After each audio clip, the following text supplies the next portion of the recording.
السلام علیکم ورحمۃ اللہ۔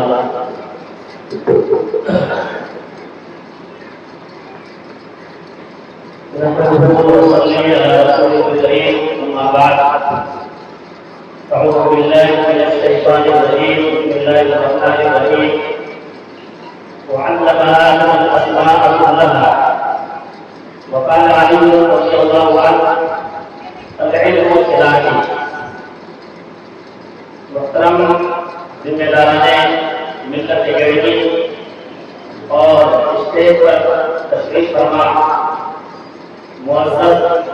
معززین پنچایت رائے کاری بھگوال اور یہاں تشریف لائے ہوئے تمام گاڑیات حضرات اور سامعین کرام، ابھی آپ کے سامنے امام صاحب نے بہت تفصیل سے روشنی ڈالی تعلیم اور علم کی اہمیت پر۔ میں اپنی گفتگو شروع کرنے سے پہلے یہ وضاحت کرنا چاہوں گا کہ قرآن و حدیث میں جہاں بھی علم کی فضیلت آئی ہے یا علم کی اہمیت کو اجاگر کیا گیا ہے، وہاں علم سے مراد کوئی دینی اور دنیاوی علم کی تفریق نہیں ہے۔ علم کا ایک جامع تصور جو ہے قرآن نے پیش کیا یا حدیث میں بھی جو بات کہی گئی ہے، اور یہ بات ہم دیکھتے ہیں کہ رسول اللہ صلی اللہ علیہ وسلم کے زمانے میں بھی، خلافت راشدہ کے زمانے میں، اور جو مختلف دور گزرے ہیں عہد اموی عباسی ہر دور میں ہمارے جو ادارے رہے ہیں تعلیمی ادارے، وہاں دین اور دنیا کے علم کی تفریق نہیں کی گئی۔ یہاں تک کہ ہمارے تعلیمی اداروں میں بچوں کو گھوڑ سواری، تیر اندازی، یہ تمام علوم بھی سکھائے جاتے ہیں۔ تیر چلانا، گھوڑ سواری کرنا، یہ ساری چیزیں بھی سکھائی جاتی ہیں۔ یہ بات ضرور ہے کہ قرآن کی تعلیم کو فوقیت دی گئی۔ حدیث میں فرمایا گیا کہ خیرکم من تعلم القرآن وعلمہ، تم میں سب سے بہتر شخص وہ ہے جو قرآن کو سیکھے اور سکھائے۔ اور بات خاص یہ ہے کہ اگر کوئی شخص دینی علوم کو نظر انداز کر، قرآن کے علوم کو، حدیث کے علوم کو نظر انداز کر کے صرف عصری علوم پر اپنی توجہ مرکوز کرتا ہے، دھیان دیتا ہے، تو یہ صحیح نہیں۔ میں آپ کے سامنے آپ کا وقت ضائع نہ کرتے ہوئے 15-20 منٹ میں کچھ مفید باتیں عرض کرنا چاہوں گا۔ دیکھیے، علم کے بارے میں کئی تصورات ہیں، کئی سوچ ہیں لوگوں، اور اصل چیز سوچ ہی ہوتی ہے۔ اگر آپ کی سوچ تعمیری نہیں ہے، مثبت نہیں ہے، پازیٹو نہیں ہے، تو آپ بڑا کام انجام نہیں دے سکتے۔ علم کے بارے میں آپ اکثر آپ نے سنا ہوگا، مقررین بھی اپنی تقریروں میں یہ بات کہتے ہیں کہ علم زیور ہے۔ تو یہ جو سوچ ہے علم زیور کا کام کیا ہوتا ہے؟ آدمی زیور کے ذریعے سے اپنے آپ کو آراستہ پیراستہ کرتا ہے، بنتا ہے، سنورتا ہے، بناؤ سیدھا کرتا ہے۔ جیسا خواتین کو دیکھتے ہیں، عورتوں کو دیکھتے ہیں کہ زیور کا ان کو بہت شوق ہوتا ہے، تو اس طرح سے علم کو زیور کہہ کر علم کی اہمیت کو ہم کو لگتا ہے کہ کچھ کم کیا گیا۔ میرا خیال ہے کہ حضرت علی کرم اللہ وجہہ نے جو چوتھے ہمارے خلیفہ ہیں، انہوں نے علم کے بارے میں جو اپنی رائے ظاہر کی ہے وہ بہت قیمتی رائے ہے، اور ہم لوگوں کو اس کو مضبوطی سے جو ہے پکڑنا چاہیے۔ حضرت علی رضی اللہ عنہ نے کیا فرمایا؟ العلم سلاحی، علم میرا ہتھیار ہے۔ تو علم جو ہے یہ صرف زیور نہیں ہے کہ اس سے ہم آراستہ اور پیراستہ ہو جائے، بلکہ علم جو ہے ایک طاقت ہے، ایک قوت ہے، ایک پاور ہے، ایک ہتھیار ہے۔ علم جو ہے میزائل ہے جس سے آپ قوموں پر، دنیا پر غلبہ حاصل کر سکتے ہیں۔ جس قوم کے پاس علم ہوتا ہے وہی قوم اپنے زمانے میں غالب ہوتی ہے۔ ایک زمانے میں یہ علم مسلمانوں کے پاس تھا اور علم کا سب سے بڑا چشمہ جو ہے پیارے نبی محمد رسول اللہ صلی اللہ علیہ وسلم نے ہمیں قرآن کی شکل میں دیا. میں اس کے لیے وضاحت کرتا ہوں. قرآن جو ہے صرف دینی علوم کا سرچشمہ نہیں ہے، دینی اور دنیاوی تمام علوم کا سرچشمہ ہے. اور سب سے بڑی بات یہ ہے کہ قرآن حق و صداقت کا سرچشمہ ہے. یہ میں اس کی وضاحت کرتا ہوں، لیکن میں ابھی میں یہ عرض کر رہا ہوں کہ علم ایک ہتھیار ہے، ایک طاقت ہے، ایک پاور ہے. اور جب یہ علم مسلمانوں کے پاس تھا رسول اللہ صلی اللہ علیہ وسلم کے زمانے میں، خلافت راشدہ کے زمانے میں، اور عباسی عہد میں تو خلیفہ مامون کے زمانے میں ایک بیت الحکمت تھا، حکمت کا گھر قائم کیا گیا جہاں یونانی اور بہت سارے جو یورپین علوم تھے ان تمام علوم کا عربی زبان میں ترجمہ کیا گیا. اور آپ جانتے ہیں کہ بڑے بڑے حکیم اور دانشور مسلمانوں میں پیدا ہوئے، ابو علی سینا، ابن سینا، زہراوی، جن کے میڈیکل سائنس کو اور چیزوں کو یورپ کے لوگوں نے انگلش میں ترجمہ کر کے اور بہت ساری چیزوں کا نام بدل کر انہوں نے اپنا نام روشن کر دیا. جو علوم مسلمانوں نے دیا تھا اس کو کچھ نام چینج کر کے انگریزوں نے اور یورپ کے لوگوں نے، امریکہ کے لوگوں نے حاصل کیا. تو بہرحال یہ علم جو ہے ہتھیار ہے اور یہ ہم دیکھتے ہیں کہ اس کی جو تاریخ ہے آپ دیکھیے کہ سب سے پہلے ابھی ہم نے قرآن کی آیت بھی پڑھی ہے کہ اللہ تعالیٰ نے جب آدم علیہ السلام کو پیدا کرنے کا ارادہ کیا، انسانوں کو پیدا کرنے کا ارادہ کیا، تو اللہ تعالیٰ نے اپنے اس ارادے کا اظہار فرشتوں کے سامنے کیا. پہلا پارہ سورہ بقرہ کا 4واں رکوع مطالعہ کرنا ہر آدمی کے لیے، ہر مسلمان کے لیے بہت اہمیت رکھتا ہے. اس کی شروعات ہوتی ہے کہ وَإِذْ قَالَ رَبُّكَ لِلْمَلَائِكَةِ إِنِّي جَاعِلٌ فِي الْأَرْضِ خَلِيفَةً. اللہ تعالیٰ نے فرشتوں کو کہا کہ میں زمین میں ایک خلیفہ پیدا کرنا چاہتا ہوں، ایک ایسی مخلوق پیدا کرنا چاہتا ہوں جس کو میں کچھ اختیارات دینا چاہتا ہوں تاکہ وہ اپنے اختیارات کا استعمال کر کے زمین میں اللہ کی بادشاہت کو قائم کرے. ایک خلیفہ میں پیدا کرنا چاہتا ہوں.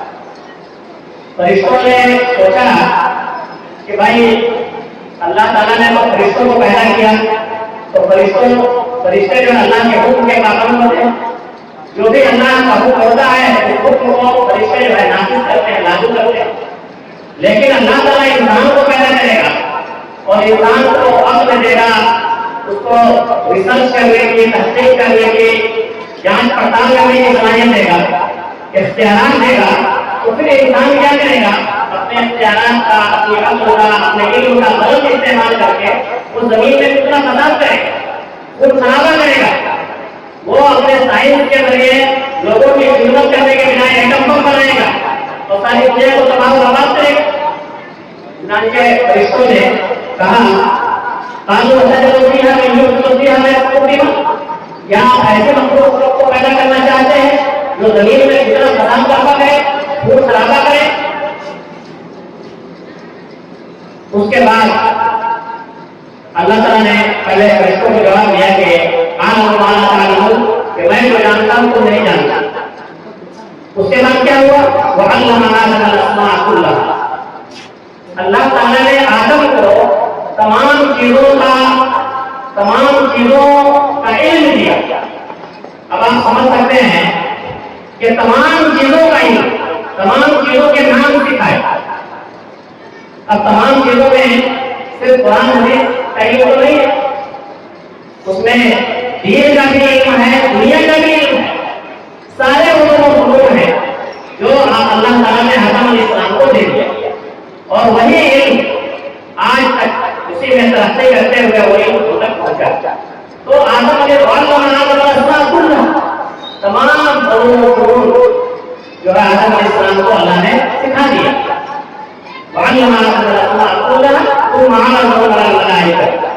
پھر فرشتوں سے مقابلہ کرایا. اب دیکھیے علم کا پاور آپ دیکھیے. آدم کے پاس جو علم تھا وہ فرشتوں سے زیادہ تھا. فرشتوں کا جو علم ہے کہ بھائی جو علم اللہ نے ان کو دے دیا اتنا ہی علم ہے. ایک فرشتہ جو ہوا کا فرشتہ ہے وہ ہوا کے بارے میں نہیں جانتا ہے, وہ پانی کے بارے میں نہیں جانتا, اور دوسری چیزوں کے بارے میں اس کو معلومات نہیں ہے. اس کے برخلاف اللہ نے انسان کو جو علم دیا ہے وہ ایک جامع علم دیا, اس کو ریسرچ کرنے کی صلاحیت دی ہے, اس کو تحقیق کرنے کی صلاحیت دی ہے.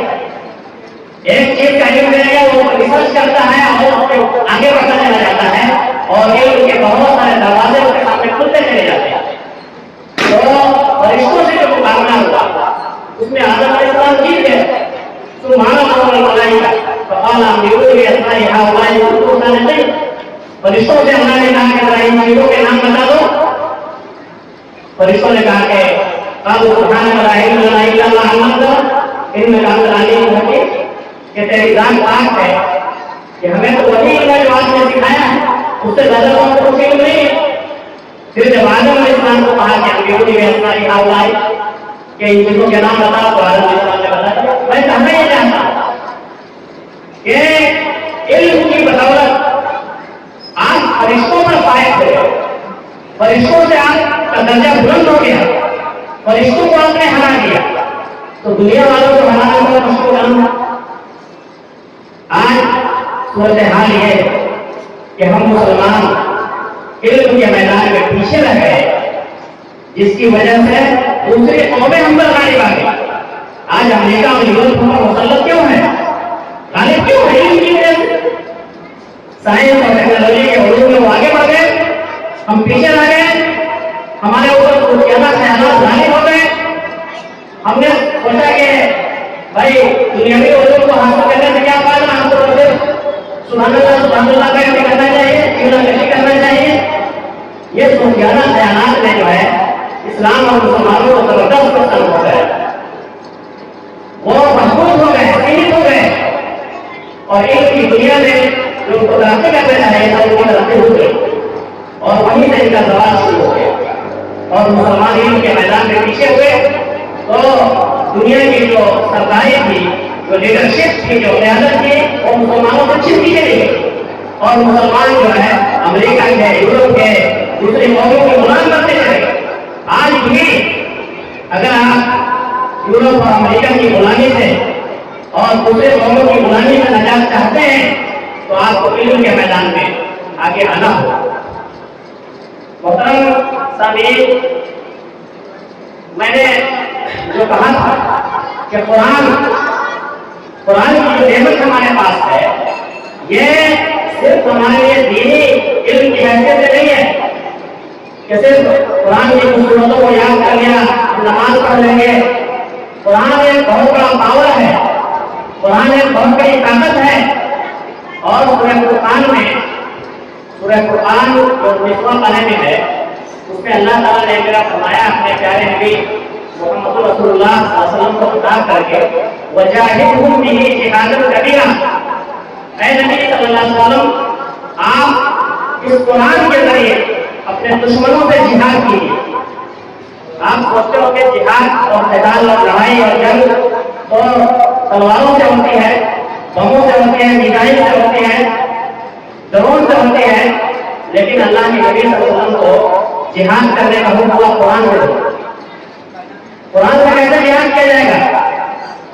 ارے بھائی قرآن میں آیا ہے نا کہ جہاد حق و باطل ان الباطل کان زہوقا, کہ حق آیا اور باطل مل گیا. باطل تو ملنے ہی والی چیز ہے, اور سب سے بڑی جنگ نظریات کی جنگ ہوتی ہے. قرآن نے جو آپ کو نظریہ دیا ہے, زندگی گزارنے کا جو طریقہ دیا ہے وہ حق پر مبنی ہے, اور دوسری قوموں کے پاس جو چیز ہے وہ باطل ہے. دنیا کی جو دوسری قومیں ہیں وہ باطل کے نمبردار ہیں, اور آپ حق کا جھنڈا اٹھائے ہوئے ہیں, آپ حق کے نمبردار ہیں, اور وہ حق عطا کرنے والی چیز قرآن مجید. آپ قرآن کی روشنی میں جو نظریہ پیش کریں گے, جو نظریہ حیات پیش کریں گے, جو نظام حیات پیش کریں گے, زندگی گزارنے کا جو طریقہ پیش کریں گے, وہ کوئی قوم پیش نہیں کر سکتی. کسی قوم کے پاس وہ نظریہ حیات نہیں ہے جو آپ کے پاس ہے, جو قرآن نے آپ کو دیا ہے. چنانچہ آپ دیکھیے اللہ کے نبی صلی اللہ علیہ وسلم جو ہے تو خود ہی بہت بڑے دانشور تھے، لیکن جب لوگوں کے سامنے آپ کو دعوت دینی ہوتی تھی، تبلیغ کرنی ہوتی تھی، تو آپ عام طور سے قرآن کی سنتے ہوتے کہ قرآن جو ہے حق کی جیسی ترجمانی کرتا ہے، وہ ترجمانی کوئی کتاب نہیں کر سکتا۔ آج ضرورت ہے کہ ہم مسلمان بھی قرآن کی طرف لوٹیں، صرف قرآن کو نازل نہ پڑھیں، صرف چند صورتیں حفظ کرنے پر تناز نہ کر لیں، بلکہ قرآن کو سمجھیں، قرآن کا نظریہ حیات حاصل کریں، زندگی گزارنے کا طریقہ حاصل کریں، قرآن سے نظام حیات حاصل کریں، اور قرآن کی روشنی میں ہم شہادت حق پیش کریں قوموں کے سامنے، دنیا والوں کے سامنے۔ پہلے تو اس کو حاصل کرنا پڑے گا۔ آج ہم حق کے علمبردار ہیں، لیکن اس کے باوجود ہم مغلوب کیوں ہیں؟ اس لیے کہ ہم نے خود ہی حق کو نہیں سمجھا، تو ہم دوسرے قوموں پر کیسے اس کو جو ہے غالب کریں گے؟ تو سب سے پہلے تو اس کو حق کا علمبردار کو بننا ہے، اور وہ حق کیا ہے؟ وہ حق قرآن مجید، قرآن مجید کو آپ کو سیکھنا ہوگا۔ تو پیارے نبی صلی اللہ علیہ وسلم کو فرمایا گیا کہ وجاہدہم بھی جہاد، اس قرآن کے ذریعے جہاد۔ آپ جب قرآن کے ذریعے نظام حیات حاصل کریں گے تو امید ہے کہ آپ دوسرے قوموں پر غالب ہوں گے، کیونکہ قرآن کا کوئی مقابلہ نہیں کر سکتا۔ تو میں نے جو عرض کیا کہ علم کیا ہے؟ ایک ہتھیار، تو قرآن مجید بھی ہمارا بہت بڑا ہتھیار ہے، اور قرآن کا علم اگر ہم حاصل کرتے ہیں تو ہم انشاءاللہ خود بھی ہمارا سماج جو ہے دنیا کا بہترین سماج ہوگا، اور دوسری قوموں پر بھی ہم اس کے ذریعے سے جو ہے غالب ہوں گے۔ محترم سامعین، یہ ہماری بہت بڑی قسمتی ہے ہم سب لوگوں کو کہ علم جس کی غیر معمولی اہمیت ہے، لیکن آج مسلمان اس کی طرف متوجہ نہیں ہے جیسا کہ متوجہ ہونا چاہیے، اور علم کی اہمیت کو جس قدر سمجھنے کی ضرورت ہے اس کو آج مسلمان نہیں سمجھ پا رہے ہیں۔ ایسے حالات میں جناب شعیب صاحب نے جو ملت اکیڈمی کو قائم کیا اور پوری جانفشانی کے ساتھ ہر طرح کی مشکلات کا سامنا کرتے ہوئے اس ادارے کو قائم کیا اور قائم رکھا، اور دن بدن یہ ادارہ ترقی کرتا رہا۔ ضرورت ہے کہ ہم اس نعمت کی قدر کریں۔ ہمارے سماج کے اندر ایک بہت بڑی خرابی یہ بھی ہے کہ کوئی آدمی اگر اچھا کام کرتا ہے اور اس سے آگے بڑھتا ہے تو اس کا تعاون کرنے کے بجائے لوگ ٹانگ کھینچنا چاہتے ہیں، اس کو پیچھے۔ حالانکہ قرآن مجید نے ہمیں تعلیم دی ہے کہ تعاونوا علی البر والتقوی، کہ کوئی بھی آدمی ہمارے سماج کا کوئی بھی فرد اگر کوئی بھلائی کا کام، خیر کا کام، نیکی کا کام کر رہا ہے تو اس میں ہم سب کو، ہم خود نہیں کر سکتے تو ہم تعاون تو کر سکتے ہیں، سہیوگ تو کر سکتے ہیں، ساتھ کو دے سکتے ہیں۔ تو کوئی بھی اگر خیر کا کام کر رہا ہے، اور یہ ملت اکیڈمی یہ بہت بڑا خیر کا کام ہے، بھلائی کا کام ہے، نیکی کا کام ہے، اور علم کو پھیلانے کا کام ہے جو انجام دیا جا رہا ہے۔ اور ہم سمجھتے ہیں کہ اس وقت رائے باری بہوا میں پرائمری اور جونیئر کی تعلیم کا اس سے بڑا کوئی ادارہ نہیں ہے، تعلیمی ادارہ، تو ہم کو اس ادارے کا قدر کرنا چاہیے، اور یہاں کے جو ذمہ داران ہیں ان کا ساتھ دینا چاہیے، ہر طرح سے اس ادارے کو مضبوط کرنا چاہیے تاکہ یہ ادارہ علم کے لیے ہمارے لیے مشعل راہ ثابت ہو۔ اور یہاں کے ذمہ داروں سے بھی گزارش کریں گے، جیسا کہ امام صاحب نے گزارش کیا کہ یہ ادارہ دینی اور عقلی دونوں علوم کا بالکل جامع ہو، حسین سنگم ہو، اور جہاں یہاں پہ انگریزی اور میتھ اور سائنس کی تعلیم جتنی مضبوطی سے دی جائے اتنی ہی مضبوطی کے ساتھ قرآن کی بھی تعلیم دی جائے، اردو کی بھی تعلیم دی جائے، دنیا کی بھی تعلیم دی جائے۔ انہی کے خواہشات کے ساتھ میں آپ سب سے رخصت ہونا چاہتا ہوں۔